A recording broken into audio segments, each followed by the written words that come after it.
SHG গোটৰ মহিলাসকলৰ কাৰণে এটা ভাল খবৰ আহি পৰিছে। আপোনালোকৰ ২০০০ টকা লাভ কৰিবলৈ ভেৰিফিকেশ্যন হৈ আছে। আপোনালোকে যদি এই টকা লাভ কৰিব বিচাৰে তেন্তে আপোনালোকে এই ভেৰিফিকেশ্যন ফৰ্মখন ফিল আপ কৰি আপোনালোকে গোটত জমা দিব। এই ভেৰিফিকেশ্যন ফৰ্মখন আপোনালোকে কেনেকৈ ফিল আপ কৰিব এই ভিডিঅ'টোৰ জৰিয়তে আপোনালোকক দেখুৱাম। প্ৰতিখন গোটৰ মেম্বাৰৰ লিষ্ট আহিছে এখন এখনকৈ।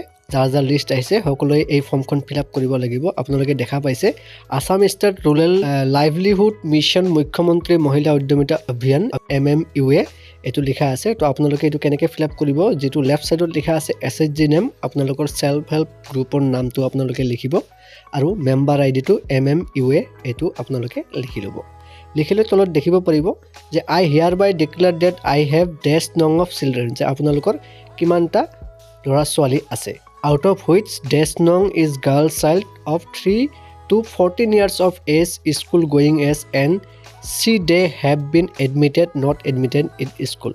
আপোনালোকৰ ল'ৰা ছোৱালীৰ ভিতৰত কেইজনী ছোৱালী আছে যিসকল 3 বয়সৰ পৰা 14 বছৰ বয়সলৈ স্কুল গৈ আছে নে নাই।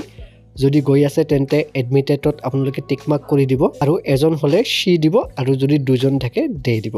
তাৰপিছত আপোনালোকে তলত দেখিব পাৰিব I hereby declare that the information furnished by me herein above the truth to the best of my knowledge and belief. Any deviations from the above will make the liable for return of the fund received from the gov। মানে এইটো আপোনালোক consent লোৱা হৈছে, সন্মতি লোৱা হৈছে যে আপোনালোকে যিখিনি আপোনালোকে ইনফৰমেশ্যন দি আছে এইখিনি শুদ্ধ হয়।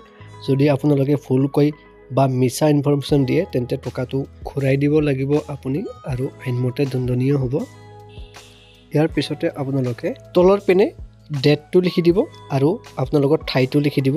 লগতে ৰাইট ছাইডত থকা signature of the SHG member আপোনালোকৰ চাইনটো কৰি দিব আৰু তলত আপোনালোকৰ নামটো লিখি দিব। ফিল আপ কৰাৰ পিছত আপোনালোকে এইখন জমা দিব আৰু জমা দিয়াৰ পিছত আপোনালোকৰ ভেৰিফিকেশ্যন হ'ব।